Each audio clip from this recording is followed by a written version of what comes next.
ஆண்டவர் ரட்சகருமா இயேசு கிறிஸ்து நாமத்தினாலே காலை வணக்கம். இன்றைய தேவனுடைய வார்த்தை உபாகமத்துக்கு எழுதின புஸ்தகம் 15ஆம் அதிகாரம் 6வது வசனம். உன் தேவனாகிய கர்த்தர் உனக்கு சொன்னபடியே உன்னை ஆசீர்வதிப்பார். நீ அநேக ஜாதிகளுக்கு கடன் கொடுப்பாய், நீயோ கடன் வாங்குவதில்லை. தேவனுடைய பிள்ளைகளே, ஆண்டவருடைய வசனம் சொல்கிறது, கர்த்தர் உனக்கு சொன்னபடியே அவர் உன்னை ஆசீர்வதிப்பார், நீயோ கடன் வாங்குவதில்லை, கடன் கொடுப்பாய். தேவனுடைய பிள்ளைகளே, ஆண்டவருடைய ஆசீர்வாதம் என்ன தெரியுமா? நீங்கள் நானும் கடன் வாங்குவது தேவ சித்தம் அல்ல. கடன் வாங்குவது ஆண்டவருடைய விருப்பம் இல்லை. ஆண்டவர் நம்மளை எப்படி ஆசீர்வதிக்க விரும்புறாரு தெரியுமா?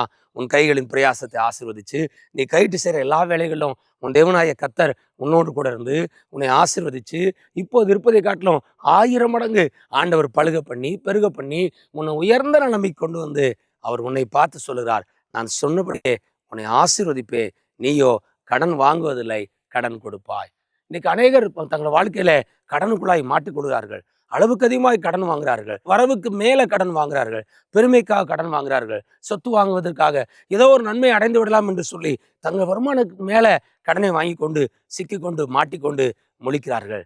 தேவனுடைய பிள்ளைகளே, ஆண்டவர் சொல்லுகிறார், ஒரு காரியத்தை நீ துவங்குறதுக்கு முன்பாக உட்கார்ந்து கணக்கு பார்க்க கடவன் என்று வேதம் சொல்கிறார்.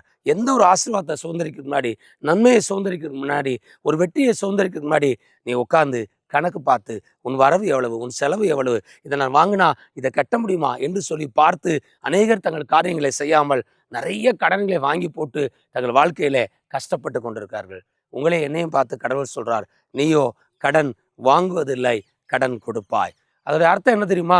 ஆண்டவர் உன்னை ஆசீர்வதிச்சு உன்னை பழுக பண்ணி பெருக பண்ணி எந்த பொருளுமே கடன் வாங்கி வாங்க முடியாத அளவுக்கு கர்த்தர் உன்னை ஆசீர்வதிச்சு உன் கையிலேயே கர்த்தர் பணத்தை கொடுத்து நன்மை கொடுத்து ஆசீர்வாதத்தை கொடுத்து சேமிப்பை கொடுத்து அதை சேர்த்து வைத்து கடன் இல்லாமல் எல்லாவற்றையும் வாங்கக்கூடிய ஆசீர்வாதத்தினாலே தேவன் உங்களை நிரப்புவாராக. அவர் சொல்லுகிறார், நீயோ கடன் வாங்குவதில்லை, கடன் கொடுப்பாய். ஒருவேளை கடனோடு இருக்கீங்களா, பல கஷ்டத்தோடு இருக்கீங்களா, வட்டி கட்ட முடியல, பல நெருக்கடியில் இருக்கீங்களா, ஆண்டவர் நோக்கி ஜெபம் பண்ணுங்க.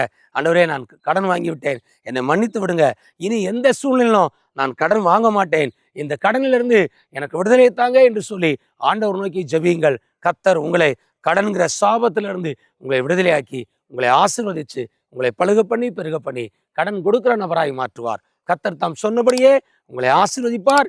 நீயோ கடன் வாங்குவதில்லை, கடன் கொடுப்பாய். God bless you.